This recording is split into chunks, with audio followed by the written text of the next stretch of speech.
Penso que se ouve bem, que não preciso de usar o microfone.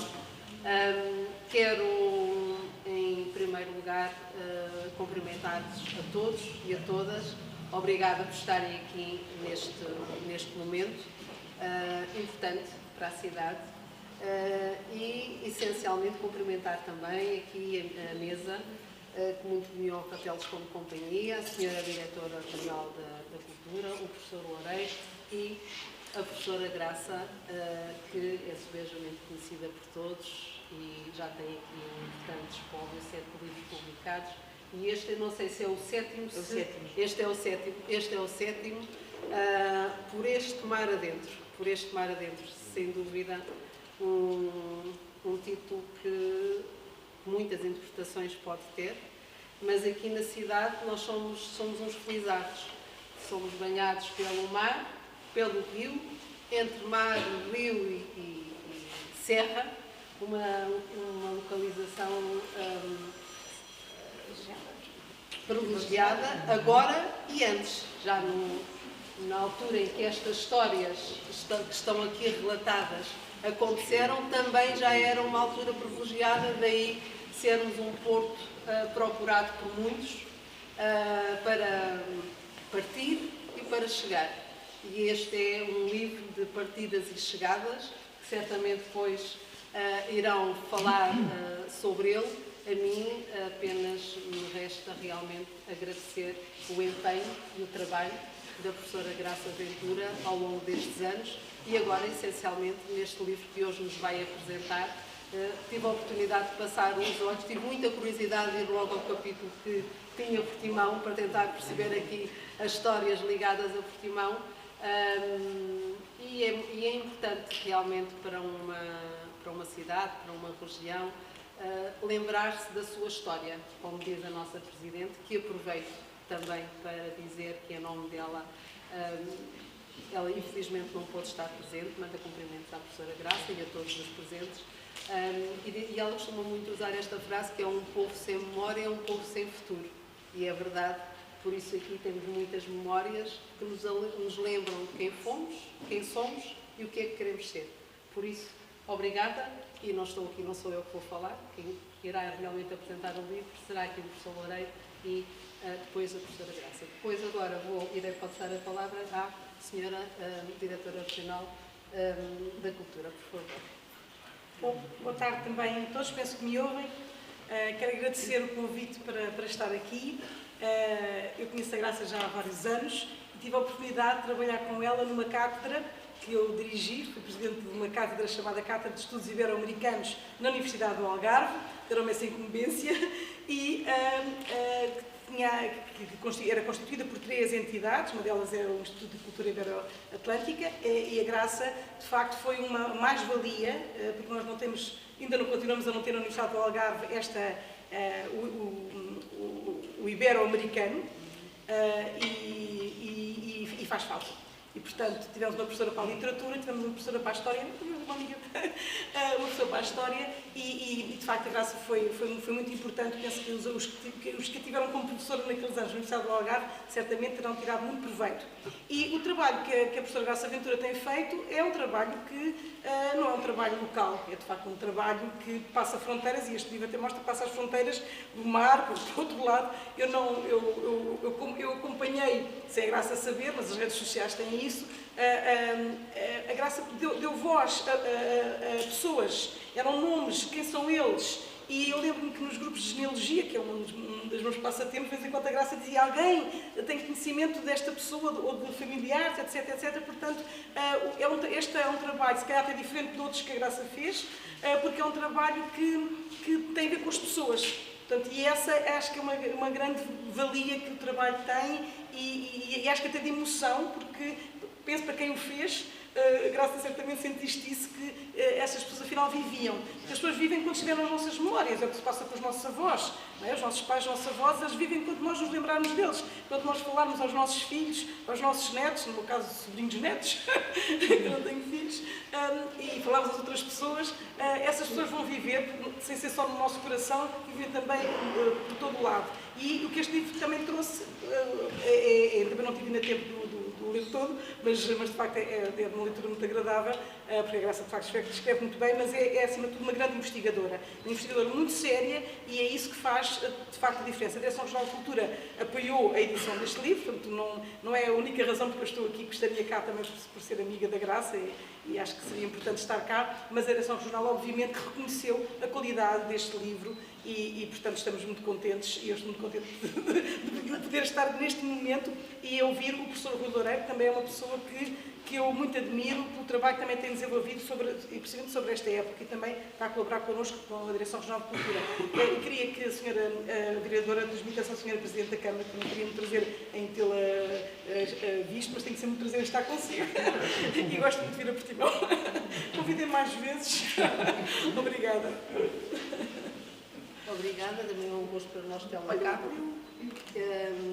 Depois, iria então chamar os alunos da escola secundária, EBS secundária da Bem Posta, do curso de instrumentista de cordas e teclas, para nos tocarem, para nos presentearem com um pequeno momento musical.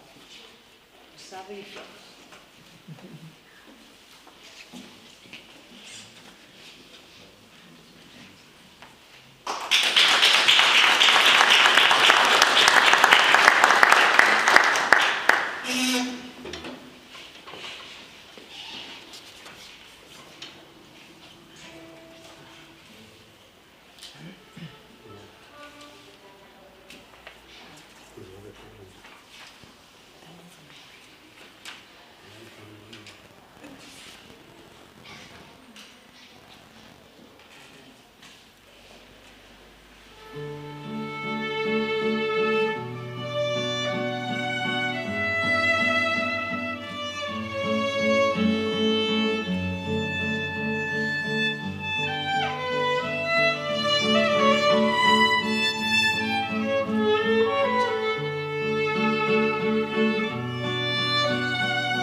que outros se vão embora, eu queria agradecer este belíssimo momento com que vocês brindaram esta sessão.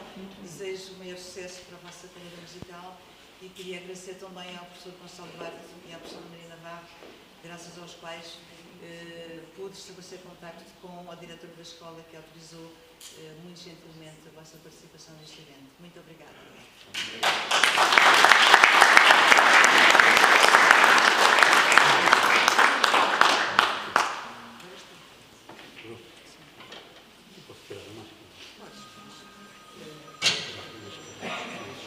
Então, muito boa tarde a todos. Boa tarde. Não é preciso microfone, não? Não. Nós agora, quando entramos aqui no tempo, já podemos usar aquela expressão em maior e vacinado.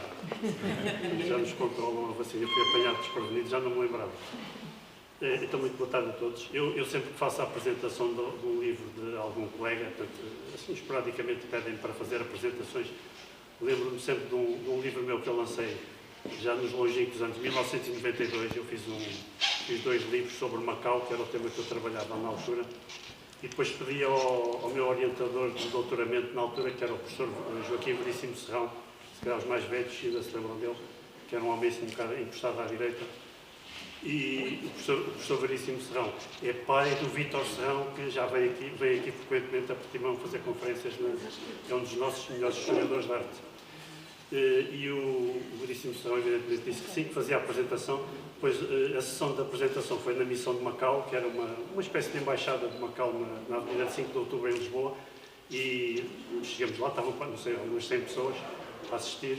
Aquele público que está ligado a Macau normalmente vê-se muitos casacos de peles e coisas assim, pessoal muito bem vestido. E vamos sentar à mesa e o professor Veríssimo Serrão diz-me assim, Segredo, qual é o livro que vamos apresentar? Eu tinha-lhe mandado o livro para aí um mês antes, mas não ligou o livro. Eu não tinha lido o livro. Eu passei o cartão de convite que dizia o título do livro e a editora.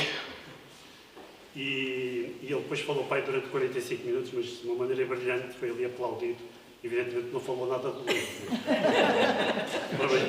Eu não tenho o dom da oratória nem a capacidade de improvisação do professor, de maneira que escrevi o meu improviso para este lançamento. E, em primeiro lugar, eu gostaria de agradecer à Maria da Graça Ventura o convite que me fez, que tenho todo o gosto em aceitar, tive todo o gosto em aceitar, para apresentar este livro que, como a senhora vereadora disse, tem um título muito sugestivo, Por este mar adentro, êxitos e fracassos de mariantes e imigrantes algarvios na América Hispânica. Aliás, o título explica logo mais ou menos do que é que, de uma forma muito clara, a matéria de que trata o livro. É um livro de história, evidentemente, séculos XVI e XVII, fixam os traços da participação dos algarvios na construção da América Hispânica, sobretudo através da reconstituição de biografias, como a senhora diretora regional da cultura já nos disse. Portanto, vai à procura de percursos biográficos individuais e tenta reconstituí-los. Eu conhecia a Maria da Graça Ventura eu não digo há quantos anos, mas foi há anos atrás. Já não me lembro bem em que circunstâncias, mas nós éramos os 2 professores do ensino básico. Eu era do 2º ciclo, não sei se tu eras... Sim, era do 2º ciclo e secundário. Básico e secundário. E conhecemos nesses eventos de professores. Eu, na altura, nos anos 90, colaborava em Lagos com uma Comissão Municipal dos Descobrimentos, talvez alguns se lembrarão ainda, funcionava em Lagos com o apoio da Câmara Municipal de Lagos e de uma Comissão Nacional para as Comemorações dos Descobrimentos. Foi um organismo que fez um trabalho importantíssimo na divulgação da história e que apoiava muitas iniciativas de âmbito local ou regional. E em 1992 nós organizámos colóquios, exposições, concertos, etc. Organizamos um colóquio para comemorar os 500 anos do encontro da América, para não lhe chamar de descobrimento, o encontro de Cristóvão Colombo com a América. Portanto, nesse ano cumpria-se o 5º centenário e nós organizamos uma comissão científica que era presidida pelo saudoso professor Manuel Viegas Guerreiro e convidamos uma série de investigadores e a Graça Ventura fez nesse colóquio, que decorreu no Hotel Golfinho, no antigo Hotel Golfinho, que já não está ativo, fez uma comunicação sobre portugueses no processo de colonização da América Espanhola, o quase de Guanaré, 1591. Penso que terá sido a primeira incursão da Graça Ventura nestes temas que nós estamos hoje aqui a falar. Essa comunicação foi publicada pouco tempo depois numa revistinha que a Comissão Municipal dos Descobrimentos publicava, que eram os Cadernos Históricos. Não sei se no mesmo ano ou no ano seguinte. E a partir de então a Graça Ventura lançou-se nesta aventura de construir de raiz uma área de estudos que não existia no nosso país. É uma coisa curiosíssima. Como poderão constatar a ler o livro da Graça Ventura, há milhares e milhares de documentos sobre a participação de portugueses e algarvios na expansão espanhola e na construção da América hispânica. E não tínhamos nenhum especialista em Portugal, portanto, até aos anos 90 e picos. Havia um livrinho de um senhor que eu nunca cheguei a conhecer, um Gonzalo de Reparar Ruiz, que era um geógrafo, historiador, agrónomo, sim. Eu não tenho a certeza se ele era português, o pai dele nasceu no Porto, mas depois, hoje em dia, há uma fundação com o nome deste senhor na Catalunha, de maneira que eu não sei se ele tinha ligações também à Catalunha. E o único livro que existia sobre estas matérias era um livrinho dele, publicado em 1976, que se chamava Os Portugueses no Vice-Reinado do Peru, séculos XVI e XVII. Aliás, a Graça fala aqui, faz referência a este livro. Fora isso, não existia absolutamente mais nada. De maneira que é uma área virgem e foi, de facto, um achado e foi uma sorte para nós que a Graça Ventura, de facto, estivesse ocupado deste vazio total e que merecia e que merece ser estudado. A documentação é super abundante e se derem ao trabalho de ler o livro vão ver que também tem histórias de vida que se leem como romances, não é? Como romances de aventuras. É super interessante.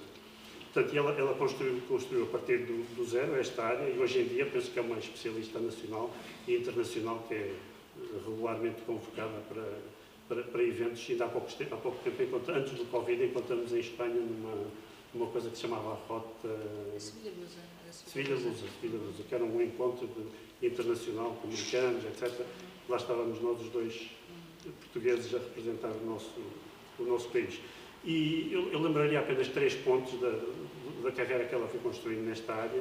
Portanto, em primeiro lugar, a fundação do Instituto de Cultura Ibero-Atlântica, que já foi aqui mencionado pela senhora diretora regional, em Portimão, que está agora a conhecer um novo fôlego e que publicou uma revista, publicou uma série de livros, alguns deles atas, de colóquios que se realizaram regularmente aqui em Portimão.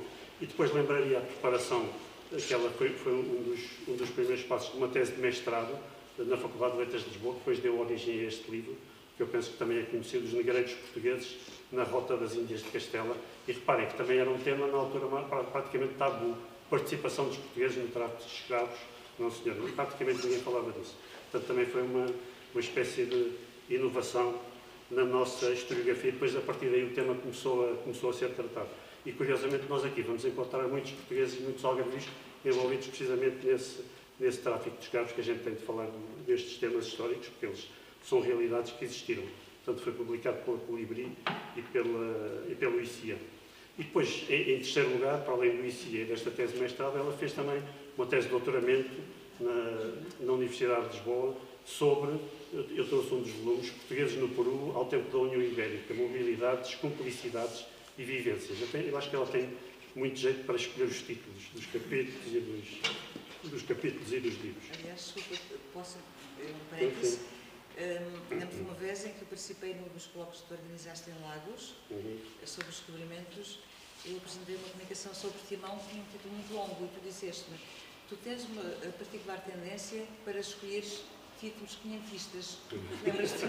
Não me lembro. Porque no século XVI é que se usavam os títulos longos, não é? Sim, explicativos, não é? Sim. E mantenho digamos que esse vício. Sim, havia títulos no século XVI, era a página inteira, tratado de muito, não sei o quê, dos descobrimentos, foi fora. Portanto, isto foi, de facto, o terceiro ponto que eu queria lembrar. Foi um livro publicado em três tomos pela Imprensa Nacional Casa da Moeda. E se me permitirem à parte, eu fazia uma chamada de atenção para este livro, que é um trabalho, de facto, monumental, que implicou, não sei, centenas e centenas de horas de investigação. E o terceiro volume que eu tenho aqui transcreve documentos, que é uma coisa que os historiadores anseiam muito, porque praticamente ninguém faz isso. As pessoas escrevem estudos, análises, debatem, mas publicar documentos, hoje em dia, antigamente eram os jesuítas que publicavam, os dominicanos, hoje em dia pouca gente faz isso. E este terceiro volume, de facto, é uma maravilha, não desfazendo dos outros dois, porque tem uma série de documentos e nós encontramos, por exemplo, aqui um documento que eu escolhi, que é o Inventário de Bens Inventário dos Bens de Manuel Batista Pérez, na sua casa de morada. É um arquivo que está no Arquivo Geral de la Nación, acho eu, que é no Peru. Ou seja, é um processo da Inquisição de um português que vivia em Lima, no Peru, e durante os processos inquisitoriais, que é uma das bases deste livro. Nos processos inquisitoriais nós encontramos mas tudo, desde a roupa que a pessoa vestia, os amigos com quem se dava, o que é que comia, como é que era o pão, como é que não era. São convocadas testemunhas para explorar a história toda das pessoas, porque a Inquisição queria tentar provar que a pessoa era judaizante e recorria a todos os meios e a todas as informações. E neste inventário, é um inventário que tem para aí uns 1000 itens, como hoje se diz, 1000 linhas, onde nós temos a roupa, os cavalos, os escravos, os livros. Ele tinha, salvo erro, 156 livros. Portanto, estão a ver a riqueza destes documentos para a construção dos tais itinerários de vida de algarvios e de outros portugueses. Portanto, isto é um trabalho verdadeiramente fantástico. O homem tinha maços de especiarias, enfim, os títulos dos livros, que normalmente são razoavelmente fáceis de identificar. Portanto, era um português culto, uma pessoa que tinha 156 livros do século XVI. Era como hoje ter uma biblioteca, não sei, de 50 mil, seria talvez o equivalente, não é? Portanto, era um homem provavelmente riquíssimo, não é? Era muito rico. Pela livraria. Diz graça, não? E sim, já que estamos numa informalidade, com a Só atrás, particularidade... não sei se ouvem. Sim, com a particularidade de... É preciso necessário o microfone? Eu posso dar. Com a particularidade de ele estar perfeitamente atualizado no que respeita à produção historiográfica e literária em Portugal e Espanha. Sim. Porque há, como tu disseste muito bem, a Inquisição, digamos, que conseguiu compilar processos gigantescos que têm uma grande diversidade de documentação, nomeadamente correspondência. Então, há cartas do Batista Pérez a encomendar a Lisboa os livros recentemente publicados, que se encontram, de facto, na sua livraria. Isso é muito interessante. É possível também, a partir daí, fazer o estudo da circulação dos livros portugueses no Peru. É um tema que me interessa especialmente, por isso é que eu escolhi este inventário. Eu gosto muito destas histórias dos livros viajantes. Né?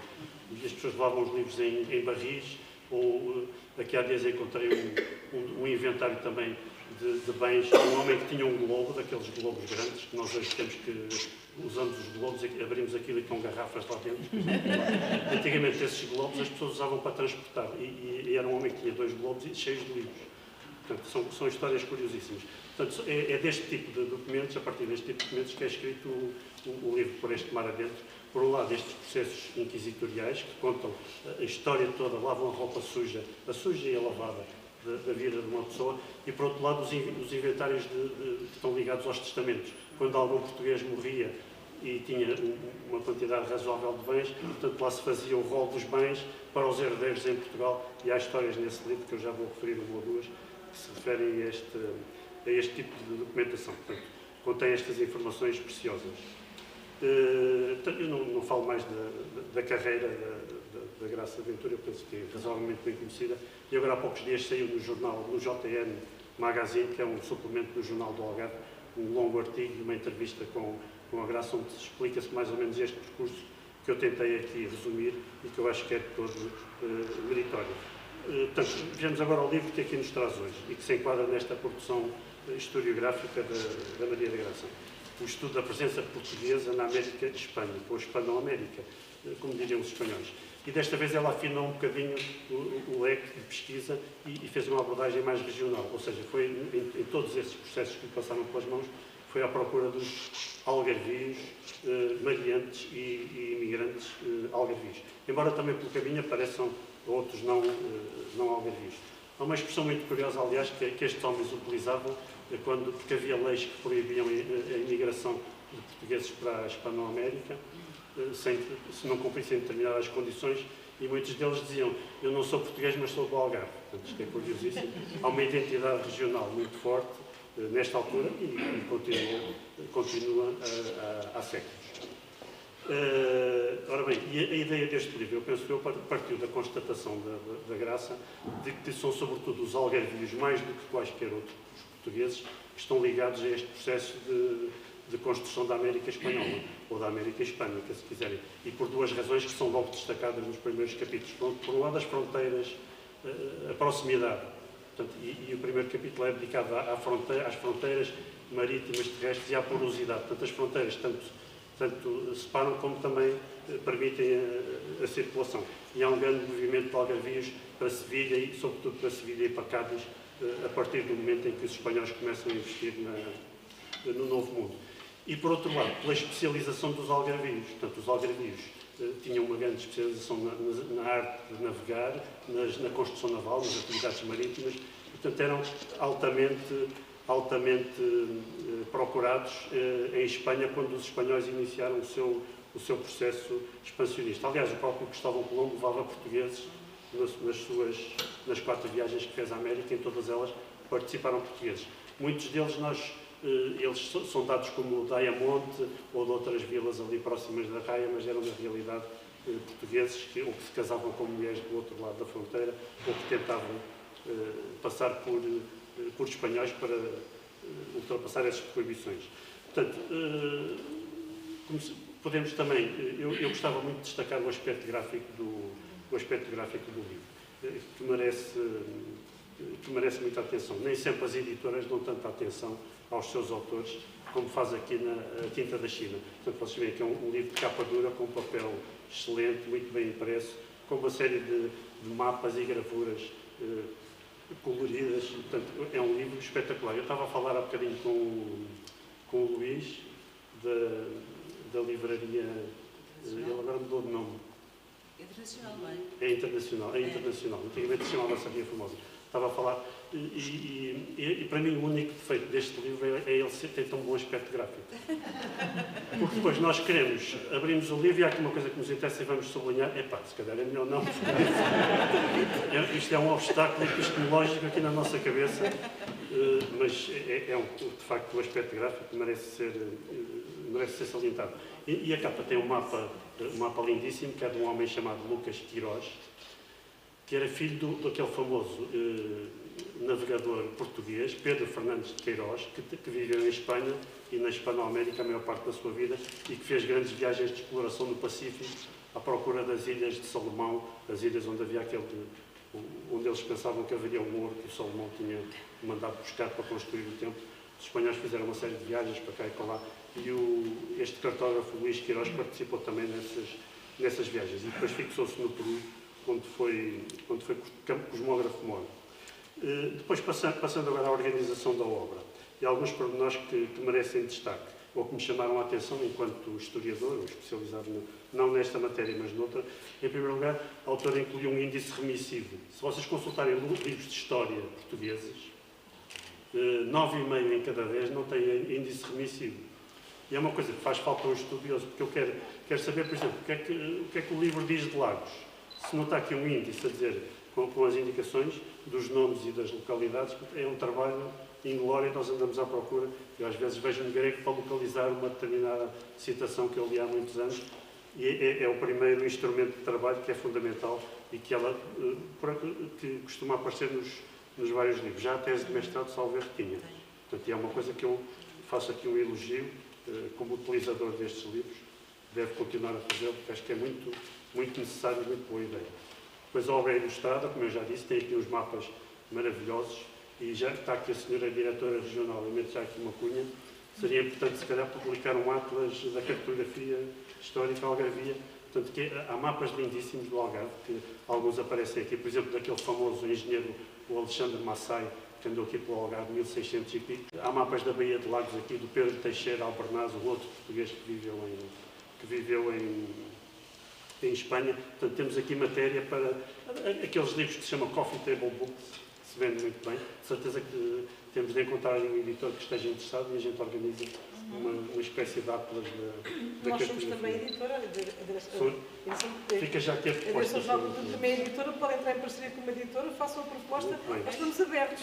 É uma coisa que há muitos anos, eu trabalhei na Câmara de Lagos durante uns anos como diretor do Departamento de Cultura e outras coisas. E houve uma altura que tivemos a ideia de editar uma assaio, a tal descrição do Reino do Algarve, que é uma descrição, a parte textual está publicada, mas os mapas não. e há um exemplar na Torre do Tombo e outro exemplar no Museu da Cidade de Lisboa. São dois exemplares manuscritos. Sim. E eu pedi à Torre do Tombo, eles mandaram-me imediatamente cópias digitalizadas, mas depois o Museu da Cidade de Lisboa, na altura, não autorizou a publicação, e aquilo foi por água abaixo. Mas pode ser que isto já foi há uns 15 anos. Talvez, entretanto, as condições tenham mudado, mas acho que era uma edição que fazia muita falta. Depois, em terceiro lugar, para além das imagens e do índice remissivo, eu queria salientar um instrumento de trabalho. Provavelmente as pessoas que aqui estão não vão dar muita importância, mas é uma espécie de prosopografia. É um apêndice que tem 200 e tal nomes, 269 nomes. Ele tem o aspecto de uma tabela, está no final do livro. Desculpa, muito obrigado. E este apêndice tem, organizados por Albufeira, Portimão, Tavira, Lourdes, organizados por localidade, a data, o nome da pessoa que ela encontrou, quais eram os pais, quando existe essa informação, a que profissão é que essa pessoa se dedicava, e depois tem um breve percurso biográfico dessa pessoa. E depois a fonte onde foi buscar esta informação, que normalmente são os tais processos que eu vos falei há bocadinho. Portanto, isto é um trabalho, eu penso que há aqui centenas de horas a queimar pestanas, não é? Como a gente costuma dizer, mas é um trabalho espetacular. Qualquer Câmara hoje em dia queira saber quem são os... Em Alcotim, por exemplo, temos aqui várias pessoas de Alcotim e que andaram com dados para identificar a pessoa, até para as comissões de toponímia, não é? Isso pode ser importante, não é? Para escolherem nomes de ruas, às vezes há nomes em falta. Portanto, queria louvar muito este apêndice documental. Há 62 nomes de Vila Nova de Portimão, portanto, de mariantes e imigrantes algarvios, portimonenses que partiram para a América. Portanto, terão ficado já com uma ideia do rigor, da seriedade, da utilidade desta obra, e sobre a qual eu, agora, para concluir, queria-vos dar mais duas outras informações e pistas de leitura. Este livro retoma alguns dos artigos que tinham sido publicados, ou partes do livro que tinham sido publicados anteriormente pela Graça Ventura. Às vezes nós publicamos coisas em colóquios e aquilo fica ali enterrado e ninguém vê, ou em revistas que desaparecem e já ninguém consulta, etc. Portanto, estas coletâneas são super úteis para rever os trabalhos dos autores, mas ele desenvolve e põe muitas coisas novas e inclusive alguns textos encurtou-os, segundo me confessou, mas é um desenvolvimento de um trabalho anterior ao qual ele agora dá uma coerência regional, portanto, a partir desta linha do rumo que é o Algarve. Por este mar adentro inclui 11 capítulos, que eu dividi hoje em duas partes, não fazia a mesma divisão que ela fez, mas ela é que é a autora. Por um lado, há uns capítulos que são de caráter mais geral, que estudam o problema das fronteiras, ou estudam o problema do corso e da pirataria aqui no Algarve. Portanto, vocês sabem que os navios espanhóis carregados de ouro vinham da América, passavam aqui mesmo ao pé e muitas vezes por distração iam ancorar a Lagos, porque tinham alguém doente a bordo que precisava de tratamento, ou a Vila Nova de Portimão porque precisavam de água e descarregavam uma parte, portanto, do contrabando, e os algarvios estiveram sempre envolvidos nesses negócios. Depois, há os capítulos mais monográficos, onde os leitores vão encontrar estas histórias de vida de determinadas personagens, como, por exemplo, o João Fernandes, que era um jovem natural aqui de Vila Nova de Portimão, por razões que a gente não sabe, mas provavelmente para melhorar de vida, deixou a mulher e grávida aqui em Portimão e partiu para as Américas, e depois vamos encontrá-lo numa vilória ou numa cidadezinha do Equador, onde ele morre, em Guayaquil, e depois é possível reconstituir a vida dele através do inventário de bens e do testamento. E só para vocês terem uma ideia, a morte deste jovem, que não era especialmente rico, era uma pessoa remediada, mas que deixou os bens à mulher e ao filho, que ele não conhecia. Foram feitos 70 e tal documentos, 72 ou 74 documentos, por juízes, por desembargadores, etc., até os bens chegarem à posse da família, e de facto chegaram ao fim de alguns anos. Outra personagem, um Tomé Álvares Ribeiro, que era carpinteiro naval, uma profissão muito cobiçada em Espanha, era originário de Tavira. Mais uma vez, o percurso biográfico dele é reconstituído através do testamento. Ou ainda o tal famoso Leão Fernandes Pacheco, que já ouviram falar de certeza, que era o conquistador da Venezuela, que era aqui que era aqui de Portimão. A Graça Cabrita chama-lhe intrépido conquistador da Venezuela, que já tinha abordado Graça Ventura. Como é que eu te chamei? Minha parceira, Cabrita. Cabrita. Eu dou muito com a Graça Cabrita. Fomos colegas de carteira. Já agora deixem-me fazer aqui um à parte, que a senhora vereadora vai tapar os ouvidos. Eu vivi em Lagos há muitos anos, e aqui há uns 2 anos estava com a senhora Presidente da Câmara numa cerimónia, eu dirigi-me a ela, senhora Presidente da Câmara de Lagos. Bem, ups, fiquei muito mal, isto foi pior que agora chamaste de Cabrita.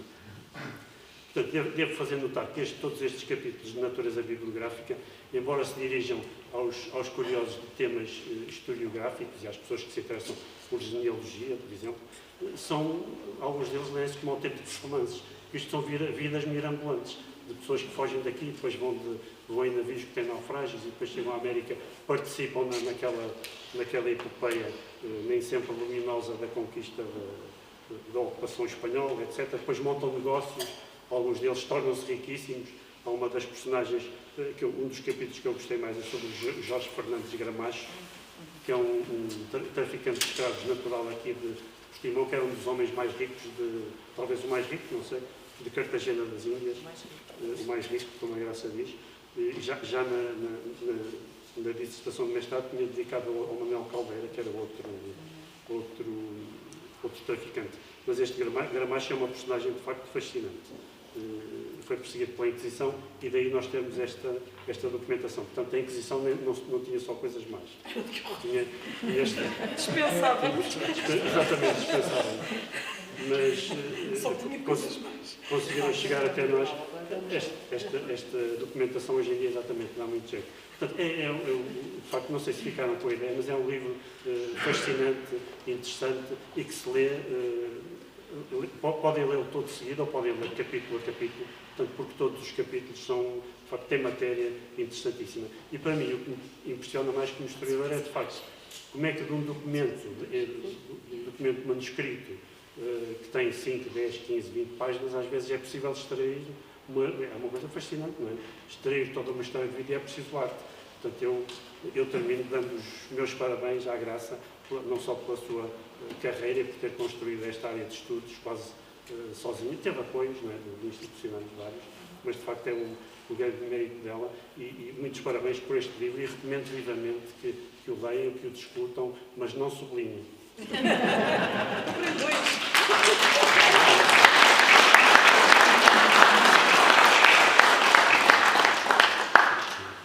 Deixaste-me sem palavras, realmente, depois dessa apresentação fantástica do meu livro. Eu acho que as pessoas ficaram com imensa curiosidade e aquilo que eu tinha para dizer eu vou resumir efetivamente bastante, vou agarrar algumas ideias que tu referiste, mas em primeiro lugar, digamos, de um modo um pouco mais formal, queria naturalmente agradecer o apoio da Câmara Municipal de Portimão pela aquisição de exemplares, porque a editora Tinta da China fez este livro. A editora Tinta da China é uma editora, como sabem, muito criteriosa nos autores, nos livros e no design, mas foram particularmente felizes com este livro. E, Rui, tu gostas muito do livro, eu também gosto, acho que é um objeto lindíssimo. Espero que ele não fique apenas na estante, mas que seja manuseado. E se for sublinhado a lápis também não faz mal, também se pode apagar mais tarde, não é? Mas posso dizer que eu enviei 2 propostas de capa para a editora e uma delas era esta, ou seja, o mapa do Lucas de Queiroz, que está aqui no capítulo sobre a família Barreto no Peru, que está na íntegra. E o designer Pedro, da editora Tinta da China, resolveu agarrar num segmento do mapa e fez esta capa. E foi a primeira versão que ele fez da capa. Enviou uma capa, eu fiquei fascinada e eu sempre mostrei ao meu filho e disse: Alexandre, o que tu achas da capa? Ele disse-me assim: oh mãe, há só uma coisa que eu acho que devia desaparecer, porque no mapa original está escrito mar-oceano. E ele disse: esse mar-oceano conflitua com o título. E eu disse ao Pedro, tira o mar-oceano. Ele diz: muito boa ideia, porque realmente fica muito melhor. E pronto, então, unanimemente a editora aprovou esta proposta do designer e de facto é magnífico. E depois aqui, já estamos a falar de detalhes e do ponto de vista estético do livro, eu perguntei a determinada altura, quando vi que a capa era azul e vermelha, perguntei, então e o fitilho? De que cor é que vai ser? E a Ruth Paiva, que era a minha interlocutora, disse assim, provavelmente preto. E eu, preto? Nunca! Quando muito azul ou vermelho. E ela, está bem, pronto, vamos arranjar o vermelho. Enviou uma fotografia do vermelho e, se repararem, é exatamente o vermelho. Que é realmente muito, muito bonito. Bom, a editora é uma editora independente, como sabem, não é? Tem de facto uma produção grande para a editora independente. Curiosamente, é dirigida por mulheres. Bárbara, orgulhosa, Ruth Dias, a Catarina Homem, tem apenas um homem a trabalhar, que é o Pedro Serpa, e tem Inês Ogon, que é revisora, que trabalhava com a editora quando foi da edição do biografia de Teixeira Gomes, o Ofício de Viver, e de facto uma equipa fantástica que colaborou imenso comigo desde a primeira hora. E queria agradecer à Tinta da China, que entretanto me enviou, uma vez que não podem estar presentes por motivos de saúde, me enviou um mail para eu ler. Portanto, peço licença para ler um mail da editora. A Tinta da China vem por via desta mensagem agradecer, antes de mais, à autora Maria da Graça Mateus Ventura pelo seu trabalho, por este livro e por ter confiado na Tinta da China para o concretizar. Mesmo que à distância, por ser a Tinta da China uma editora independente e com uma equipa pequena, que muitas vezes não pode chegar a todos os sítios onde gostaria de estar, queremos também agradecer a quem hoje acolhe este lançamento, o Teatro Municipal de Portimão, às pessoas que integram a mesa, nomeadamente ao professor Rui Loureiro, e a todos os presentes. Não podemos deixar de aproveitar a ocasião festiva para agradecer também a todos os parceiros que contribuíram para esta edição, desde logo a Câmara Municipal de Portimão, mas também a Direção Regional de Cultura do Algarve e os municípios de Faro, Lagos, Olé e Tavira. E esperamos que agora, com a publicação deste livro, todos nós tenhamos contribuído para que esta história e estas histórias cheguem a mais leitores e permitam a atualização da visão da história do Algarve. Esta é a mensagem da editora, que infelizmente não pôde estar presente. Eu queria começar por agradecer também os fiéis e cordiais abraços, não é, dos amigos que comigo participaram nesta caminhada, que efetivamente foi longa, como o Rui já referiu, porque alguns destes trabalhos já tiveram início há muito tempo, mas este livro propriamente foi feito em 2 anos, em plena pandemia. Para mim, este é o meu livro da pandemia, ficará, digamos, na nossa geografia, na minha geografia mental, como o livro da pandemia. E queria agradecer, parafraseando Whitman, os guaxinins que pelo caminho se foram cruzando comigo e que me completam, deliciam e robustecem a alma. O meu marido, João Ventura, pelo apoio incondicional, ao meu filho, Alexandre Ventura. E também, no processo de construção do livro, vários amigos me ajudaram no esclarecimento de dúvidas sobre a terminologia náutica, as genealogias. É verdade, Adriana, eu participei nos blogs, sobretudo do Marcos Sousa Santos, a nível da cartografia, a nível das fontes locais.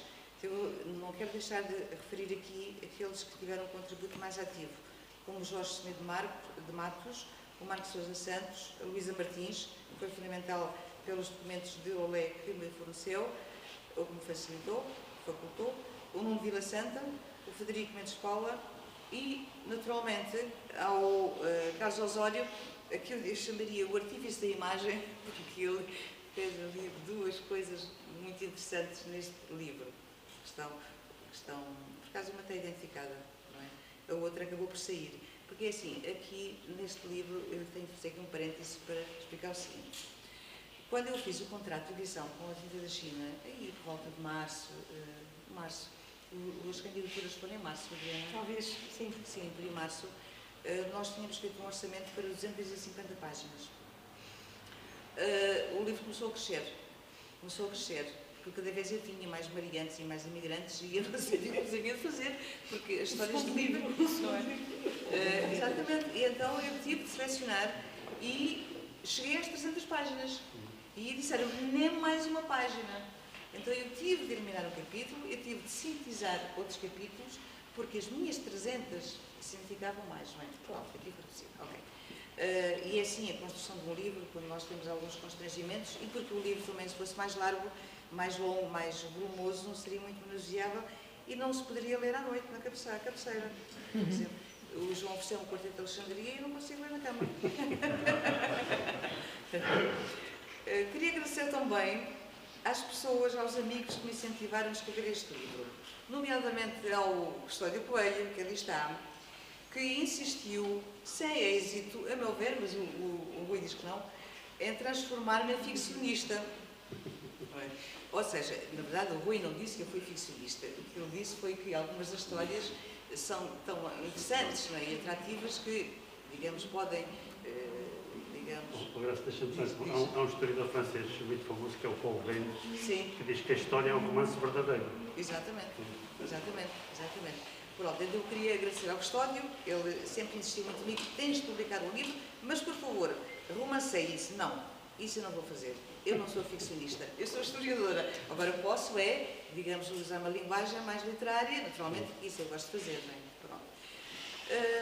Para entrar propriamente no livro, lembrei-me hoje de uma frase que eu até acrescentei aqui, aquelas palavras que eu fui me lembrando nos últimos dias, uma frase muito interessante do Jorge Luís Borges que diz, ou que teria dito, que nós publicamos livros para não passar a vida a corrigir os rascunhos. Quer dizer, a gente publica para se ver livro do livro. Alegadamente ele teria dito isto. Eu não quero ver o livro deste livro, efetivamente. Eu acho que ele vai ficar ali. Agora, poderá dar origem a outras histórias. Isso aí já é outra questão. Porque o Rui, que é um historiador que todos conhecem como um grande historiador da história dos descobrimentos e que teve um papel fundamental enquanto dinamizador da divulgação da história dos descobrimentos em Lagos e autor de vários estudos sobre Lagos e os descobrimentos, ele sabe muito bem que o Algarve teve efetivamente um papel notável em todo este processo, não é, de expansão, quer portuguesa no Norte da África, não é, que é uma parte que não cabe aqui neste livro, obviamente, quer no âmbito da rota das Ilhas de Castela. E, obviamente, basta nós olharmos para sul e temos o mar. E que mar é que nós temos? Temos o mar Mediterrâneo ou Atlântico, não é? Portanto, é um mar de passagem. E neste mar fronteiro que nós temos aqui, desde 1492, pelo menos, desde a primeira viagem de Cristóvão Colombo, que em frente a nós passavam os barcos rumo às Américas.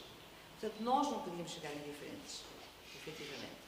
E foi exatamente essa a minha ideia ao valorizar o Algarve num livro próprio, porque tive a oportunidade de capítulos de livros, na tese de doutoramento, de referir a questão do Algarve, mas aí num contexto de uma ampla geografia nacional.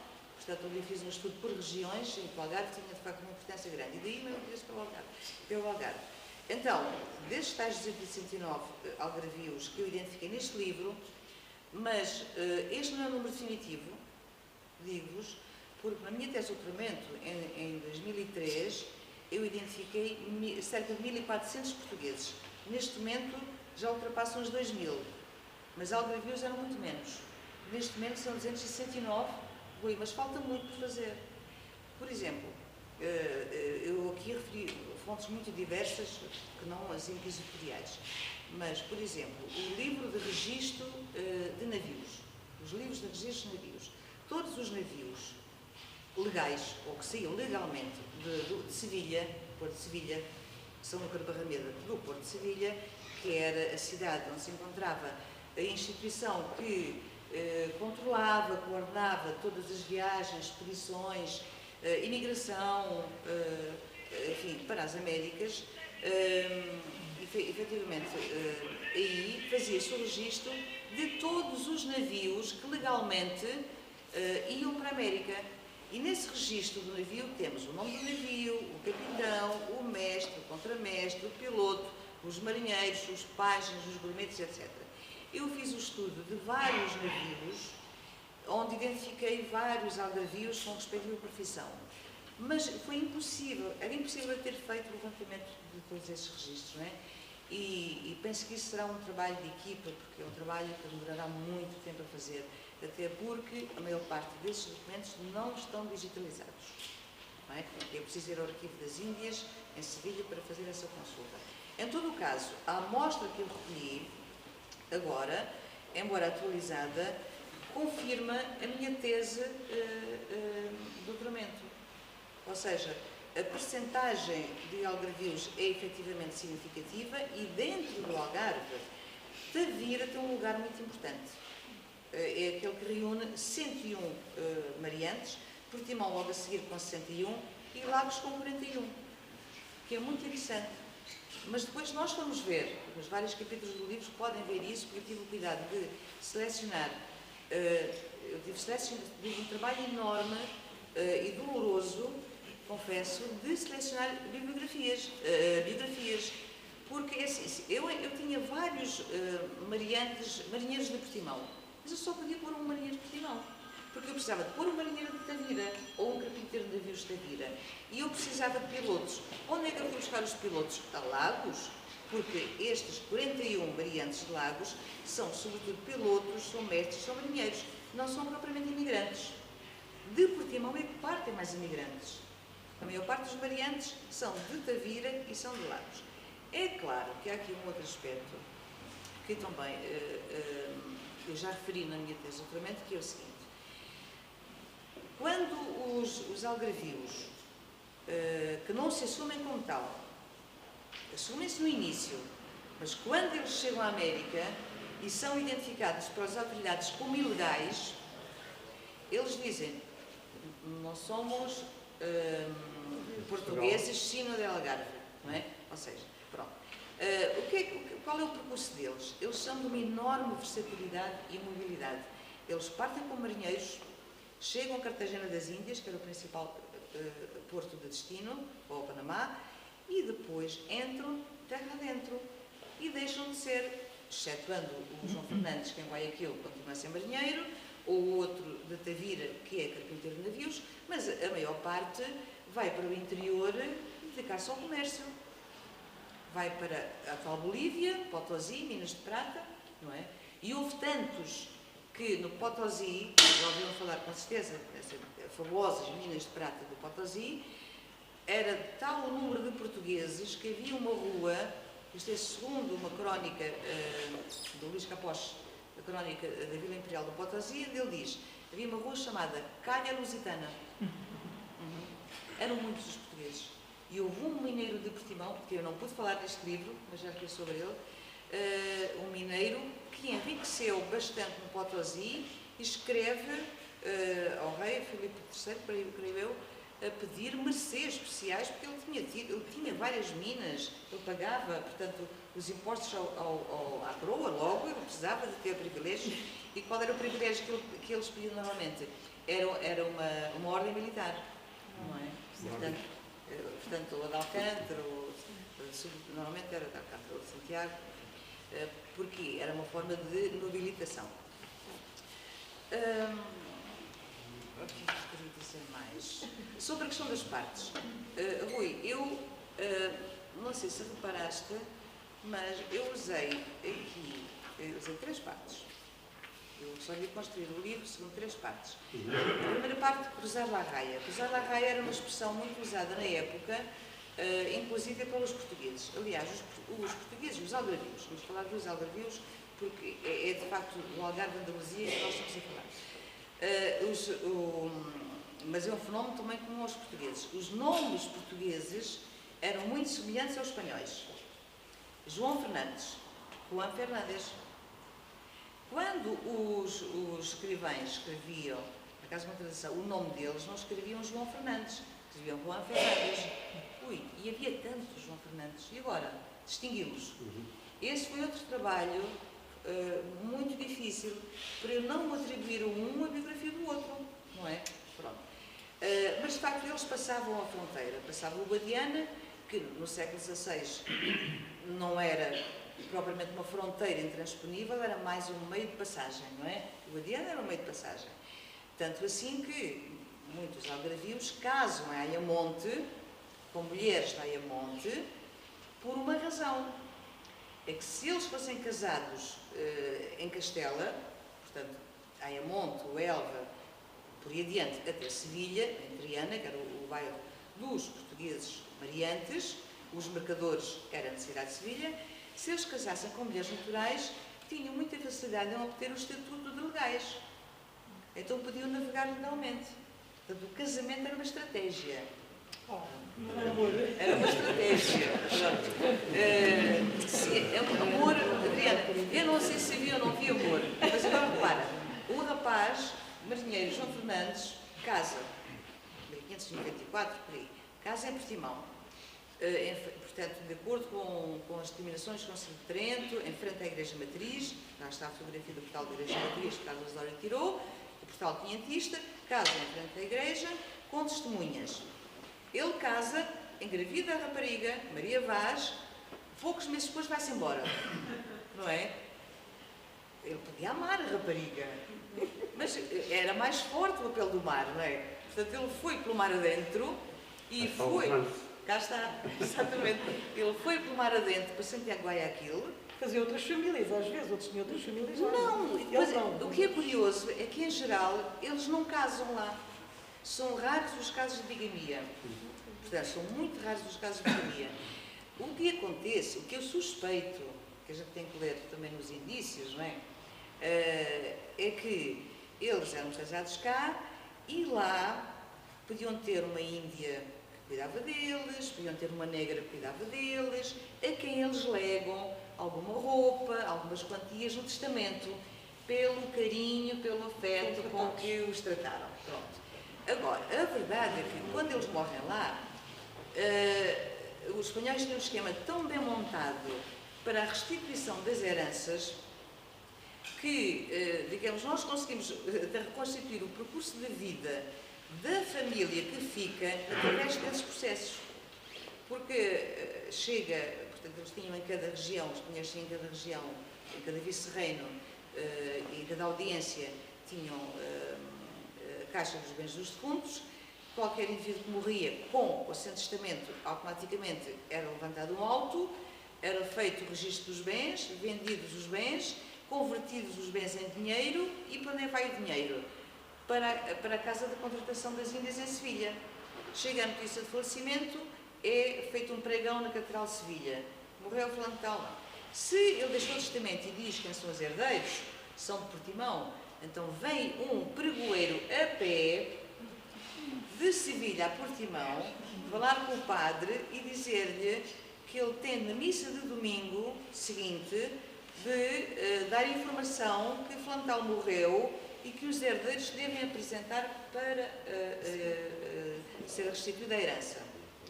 E é isso que eles fazem. Pois há um processo aqui kafkiano. Eles vão, nomeiam procuradores, há uma série de testemunhas que provam que são casados, que viviam maritalmente, etc, etc. Aqui em Portimão, e tem esses documentos. Eles vão a Sevilha, chegam a Sevilha e os oficiais da Casa de Contratação. Então, mas esse indivíduo era ilegal. Ele não tem uma licença de como passou para as Índias legalmente. Não, o dinheiro fica aqui. E então começam os procuradores com a argumentação. Não, mas ele não é português, ele é do Algarve, não é? Portanto, não pode ser. Pronto. E então, a verdade é que a família acaba por receber sempre uma parte da herança, mas há uma outra parte que fica nos cofres da Casa de Contratação. Os impostos. Os impostos. Bom, exatamente. Mas a propósito dos impostos, há depois aqui forçosas ou maliciosas onde para o ouro, que tem a ver com essa questão dos impostos. É que em frente a este mar passavam os navios carregados de ouro, prata, tabaco e muitas mercadorias. E na segunda metade do século XVI, em 1567, os barcos é obrigatório que naveguem em conserva, ou seja, portanto, todos juntos. Saem 2 vezes por ano, as frotas para as Índias, saem em conserva. O que é que os algarvios faziam? Muitas vezes não queriam saber dessa navegação em conserva, eles iam sozinhos por aí adiante, por barco. Outras vezes, os barcos que vinham em conserva tinham de enviar um navio de aviso, não é? A dizer, para informar Sevilha, atenção que vem a frota. Só que por vezes esse navio de aviso chegava a Sevilha e a Lagos. Dizia, vem a frota. Então montava-se todo um esquema de cumplicidade entre os habitantes locais de Portimão, de Lagos, sobretudo na zona de Lagos e Portimão é que há mais contrabando, histórias fantásticas do género. Eles alegavam sair da frota pelas razões mais fortuitas ou verdadeiras. Ou um naufrágio iminente, uma tempestade, ou perseguição por corsários, etc.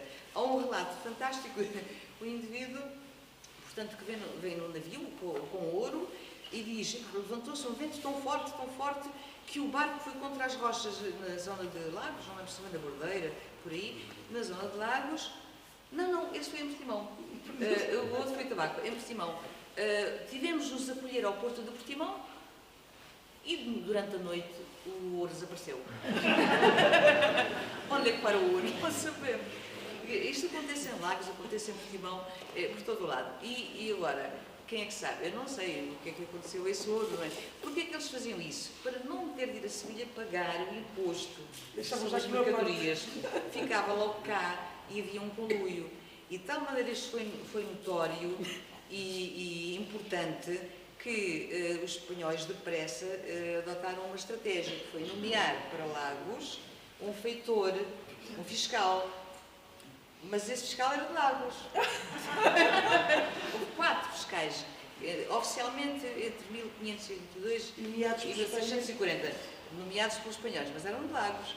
Então houve 2, pelo menos, que foram destituídos, tiveram processos, porque faziam conluio com os habitantes. Então houve um que dizia assim, eu só aceito ser fiscal se eu for o único autorizado a entrar no navio que está ali ao largo. Mais ninguém pode entrar a não ser eu. Porque a legislação espanhola era muito rigorosa e dizia ninguém pode entrar a bordo nem para socorrer os enfermos, nem para levar água, ninguém. Está proibido aportar aos portos do Algarve. E eles não ligavam nenhuma a isso, não é? E então diziam, eu quero ser o único. E ele, pois, era o único, mas levava os seus apaniguados para, enfim, sabes lá o quê? Pronto, eu falo disso aqui nesta questão do capítulo 2. Agora, a segunda parte, há aqueles que não podem imaginar o mundo sem água. Isto é uma frase de Jorge Luís Borges, que ele depois conclui dizendo que eu não posso imaginar o mundo sem livros, não é? Pronto. Mas eu achei que este título seria bom para falar dos marinheiros e dos mariantes, percebes? Para separar os imigrantes dos mariantes, compreendes? Então, na terceira parte, somos o vão o rio predestinado rumo ao mar. Eles todos foram efetivamente pelo mar, mas todos estes que eu trato na terceira parte ficaram todos em terra, não é? Ficaram todos em terra. E aqui há vários casos muito interessantes. O Gramacho, por exemplo, o Gramacho, que para mim, penso que vai ser o meu próximo livro daqui a uns anitos, não é? Porque isto vai demorar muito tempo. Porquê? O que é que eu descobri sobre os Gramachos? Que é o Jorge Fernandes Gramacho, tal negreiro de Portimão, que em 1590 chega a Cartagena das Índias e torna-se feitor dos negreiros portugueses, que já têm, portanto, digamos, o comércio regular com os espanhóis, porque Portugal tinha o mercado abastecedor, não é? Os rios da Guiné, Cabo Verde, os Angola, São Tomé por aí adiante, e os espanhóis precisavam de escravos, portanto, têm de contratar os portugueses para esse efeito. E nesta fase contratam os portugueses. Há os Renéis, há os Coutinho, etc, etc. E o Jorge Fernandes Gramacho, que tem 2 irmãos, um deles mercador em Lisboa, não é, que é ligado ao tráfico negreiro, não é?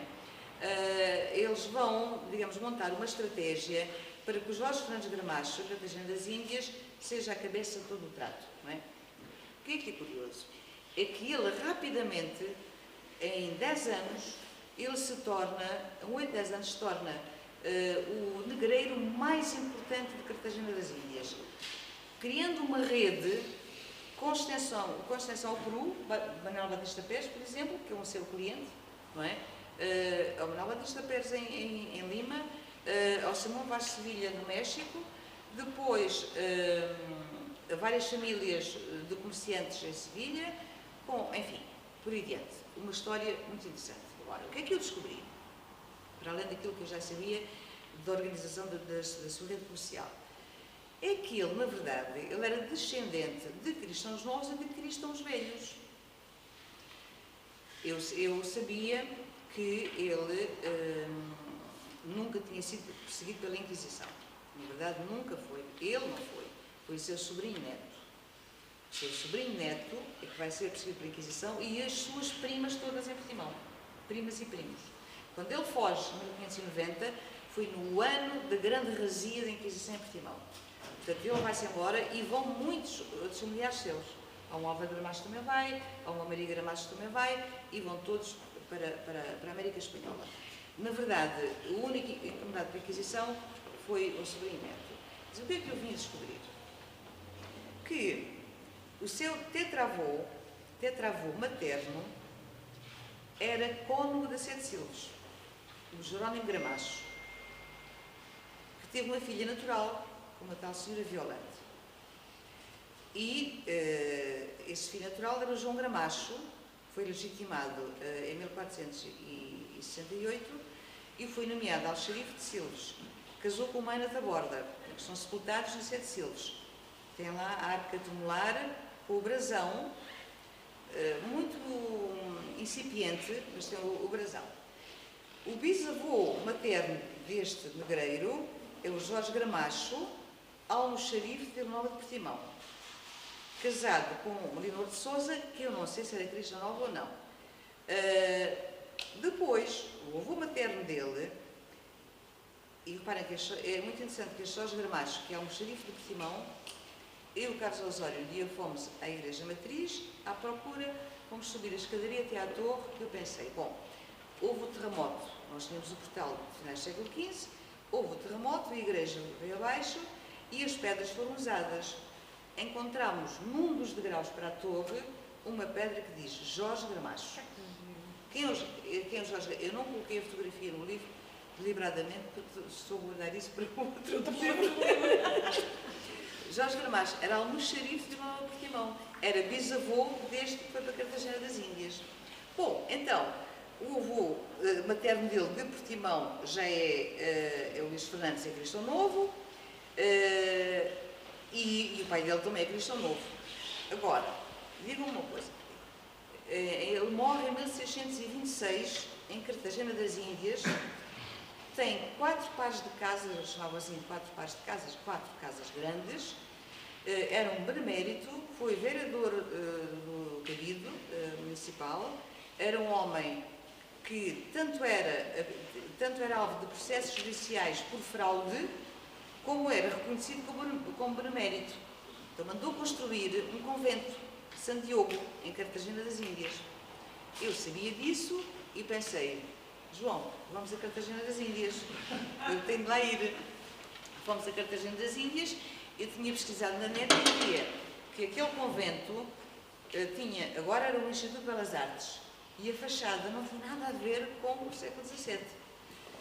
Eu fui lá, vocês não imaginam, assim, um historiador que trata com manuscritos, é emocionante descobrir qualquer coisa de fantástico, e eu acho que tem um certo faro policial para descobrir, não é? Enfim, naquela amálgama de documentos. Eu chego lá e não é que no átrio do Instituto de Belas Artes, que aliás mantém o claustro intacto, o que é que está à entrada? Uma enorme lápide, que está no livro aqui, do Jorge Fernandes Gramacho, capitão Jorge Fernandes Gramacho, falecido aqui, não sei o quê. E sabem quais são as armas que ele lá tem? São as mesmas dos Gramacho do século XV, que estão no livro do Armeiro Mor, portanto, dos cristãos velhos, e, digamos, muito mais, como é que eu dizer, detalhado que aquele incipiente que está na Sete Silves. Mas é o leão e são as aves, é exatamente o mesmo. E eu pergunto, este homem, cristão novo, que na verdade não foi incomodado pela Inquisição, apenas pelo fisco, ele, por uma questão, provavelmente, de afirmação pessoal, ele fez questão de determinar que na sua sepultura que deveria ser no convento que ele mandou construir, deveria estar uma lápide com o brasão da família Gramacho. Isto foi muito interessante, digo, foi muito interessante. Como foi interessante eu descobrir que ele tinha uma filha natural. Também está no livro, e essa parte vocês vão gostar de ler, porque ele era solteiro, tinha uma filha natural, o senhor morreu à volta de 72 anos de idade, e eu tinha aqui todos os três, não me esqueci, com 102 anos de idade, e ele não teve tempo de concluir o testamento. Quem está com ele é um sobrinho, porque era habitual nestas deambulações, neste processo de imigração, os tios levarem os sobrinhos, ou os pais chamarem os filhos, não é? Porque isso era realmente habitual. E a verdade é que ele começa por dizer no testamento a quem é que deixa a sua fortuna, e são quatro sobrinhos, e não teve tempo de terminar. Deixou a incumbência ao sobrinho António Nunes Gramacho de terminar o testamento. Mal o Jorge Fernandes Gramacho morre, veio uma menina chamada Leonor Fernandes Gramacho, o mesmo nome da mãe dele, dizer: não, eu sou filha dele. A minha mãe é Joana Contreiras, o meu pai casou-me com o Flantal, está perfeitamente documentado. Aliás, esse português com quem ela casou faz parte da relação dos estrangeiros em 1630, em Cartagena das Índias, e ela reproduz um documento emocionante. Ela diz: o meu pai ensinou-me a ler, o meu pai, quando eu estava doente, chamou os meus médicos da cidade, o meu pai sentou-se à minha cabeceira quando eu estava pior. Bom, uma coisa impressionante. E o que é que o sobrinho do Jorge Fernandes Gramacho fez? Omitiu completamente a Leonor, não lhe quis dar a quinta parte da herança, que era fabulosa. E esta é apenas uma das histórias que eu queria deixar aqui a propósito do Gramacho, porque há muito mais. Enfim, vou terminar, porque o tempo já está longo. Só queria terminar com uma citação do Jorge Luís Borges. Está aqui na folha 9. Eu usei o Álvaro de Campos como epígrafe. Ver portos misteriosos sob a solidão do mar, virar cabos longínquos para súbitas vastas paisagens, por inumeráveis em costas atónitas. E agora terminaria também desenvolvendo um bocadinho uma frase que eu usei de Jorge Luís Borges, porque eu acho que ambos me acompanharam nesta navegação e penso que também vos irão acompanhar. Quando ele diz: somos o vão rio predestinado, rumo ao mar, pelas sombras cercado. Tudo nos diz adeus, tudo nos deixa. A memória nos imprime sua moeda, e no entanto, há algo que se queda, e no entanto, há algo que se queixa. Muito obrigada.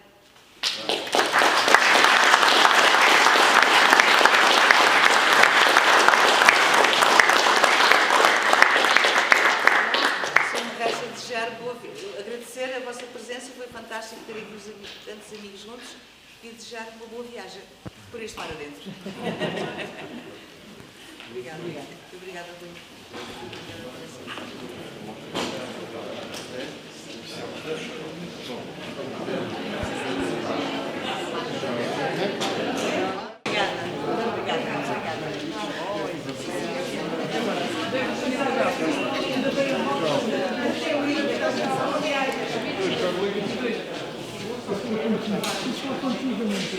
Carlos.